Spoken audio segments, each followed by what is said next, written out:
Bonjour à tous et bienvenue sur Food is Love, j'espère que vous allez bien. Aujourd'hui on part en Afrique du Nord et un peu plus particulièrement en Algérie pour réaliser un pain ancestral et certainement millénaire, un pain plat à la semoule croustillant et moelleux qu'on appelle rexis. Rexis en français, on l'appelle aussi agaroum en langue berbère. On a pu voir dans le Seigneur des Anneaux que les elfes s'en étaient inspirés pour faire leur pain elfique, un pain qui avait le pouvoir de caler l'estomac pendant plusieurs jours. Celui que je vais vous partager aura eu le pouvoir d'être facile, rapide à faire et surtout super bon. Et en plus, on va l'accompagner avec un super condiment à base de poivrons grillés. Alors pain berbère, c'est parti. Et on démarre avec un grand bol dans lequel on va venir verser 500 g de semoule fine ou moyenne, un sachet de levure chimique, 2 cuillères à café de sucre et 2 cuillères à café de sel, 10 g de graines de sésame dorées, un petit morceau de levure fraîche d'environ 5 ou 6 g. La levure fraîche est une option qui nous permettra d'obtenir un pain fondant et moelleux, tout en restant croustillant à l'extérieur. On mélange rapidement, avant de venir incorporer 8 cl d'huile de tournesol. Ensuite, à l'aide de votre meilleur outil, vous allez incorporer l'huile à la semoule, un peu comme avec de la farine et du beurre pour un crumble.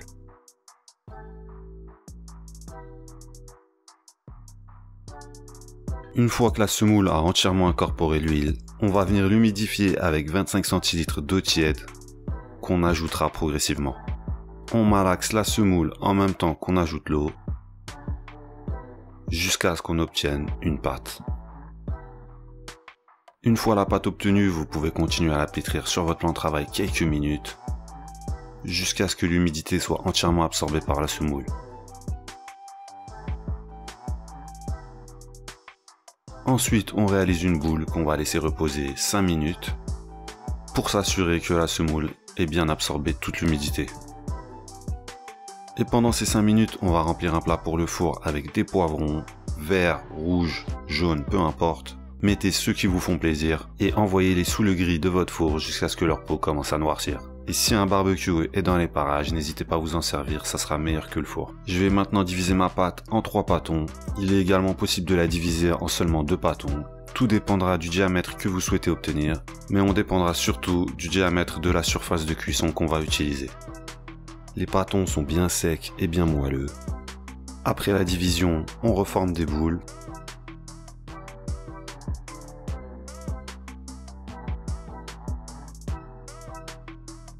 Et on laisse de nouveau reposer 5 minutes. Le temps justement d'aller faire préchauffer notre surface de cuisson. Normalement, on fait cuire ce pain sur un plat en terre cuite, comme un tagine. Ce type de plat cuit le pain à la perfection, mais moi je n'en ai pas. Et la meilleure solution de rechange que j'ai trouvée, c'est la fonte, qui sera parfaite pour obtenir un pain bien croustillant à l'extérieur. Poêle en fonte que je vais faire préchauffer 3 minutes aux 3/4 de la puissance du feu. Et pendant que la poêle en fonte monte en température, je vais commencer à étaler mes pâtons jusqu'à obtenir des galettes d'1 cm d'épaisseur. J'utilise un rouleau pour avoir une surface la plus lisse possible afin que la galette soit entièrement en contact avec la poêle pour une cuisson uniforme. Une fois la galette formée, il ne reste plus qu'à la déposer sur la poêle. Pensez bien à percer la galette pour éviter que la chaleur ne la fasse gonfler. On va maintenant laisser le pain cuire au moins 5 minutes avant de le retourner. Je n'oublie pas mes poivrons qui ont bien grillé mais seulement sur une face, donc je les retourne et je les renvoie au four. Pensez également à déplacer régulièrement votre galette en la faisant tourner sur elle-même pour être sûr que toute la surface de la galette soit bien cuite. Ensuite, vous jetez un coup d'œil, si c'est bien doré, vous retournez. Et vous enchaînez vos galettes. Vous pouvez percer vos galettes avec une fourchette avant de les mettre sur la poêle, surtout si vous n'utilisez pas une poêle en fonte. Car pour moi l'idéal c'est bien la poêle en fonte, mais vous pouvez bien sûr préparer ces galettes sur n'importe quel type de poêle. Lorsque vous évacuez votre pain, laissez-le refroidir sur une grille surélevée pour éviter qu'il s'auto-ramollisse avec sa propre chaleur.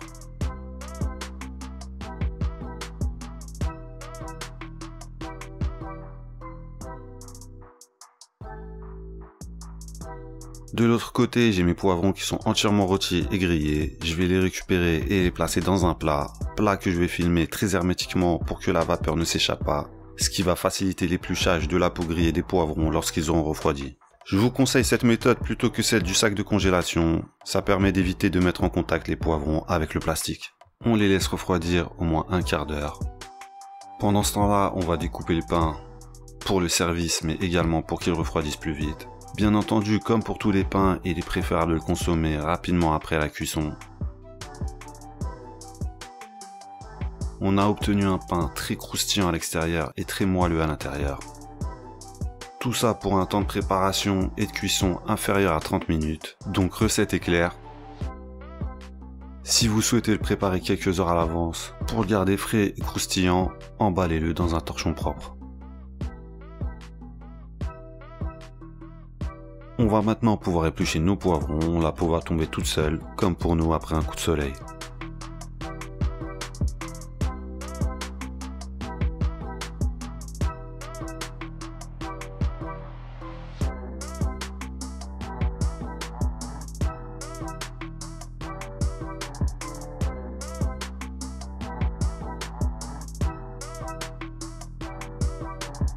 Une fois la chair des poivrons récupérée, 3 possibilités s'offrent à vous. Vous pouvez soit la hacher grossièrement comme je vais le faire, soit la hacher finement, ou bien la réduire en purée à l'aide d'un hachoir. La base de notre condiment est prête, maintenant il va falloir l'assaisonner.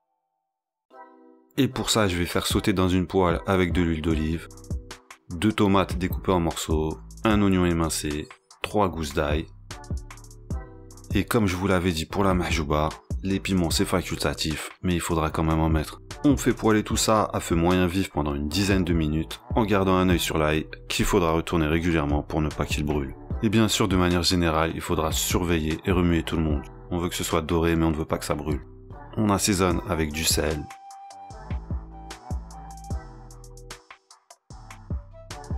On continue de remuer.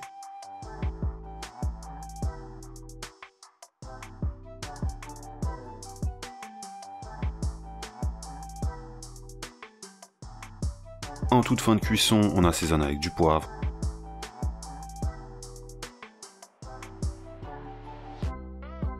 On remue un petit peu et on évacue tout le monde, à commencer par l'ail.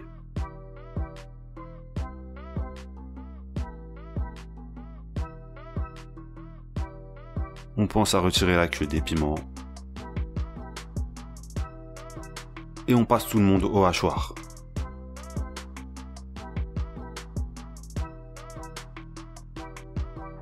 Pour obtenir une sauce qui va venir assaisonner nos poivrons grillés.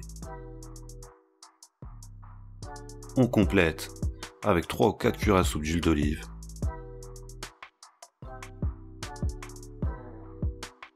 On mélange. Et notre condiment poivron grillé version piquante qu'on appelle un ahmès est prêt. Condiment qu'on peut conserver au frigo plusieurs semaines, à condition de le placer dans un récipient hermétique et de le recouvrir d'une couche d'huile d'olive. Condiment avec lequel vous pourrez bien sûr accompagner ce pain, mais également pour accompagner des grillades, des frites, des sandwichs. En gros, pour accompagner tout ce que vous voulez rendre meilleur.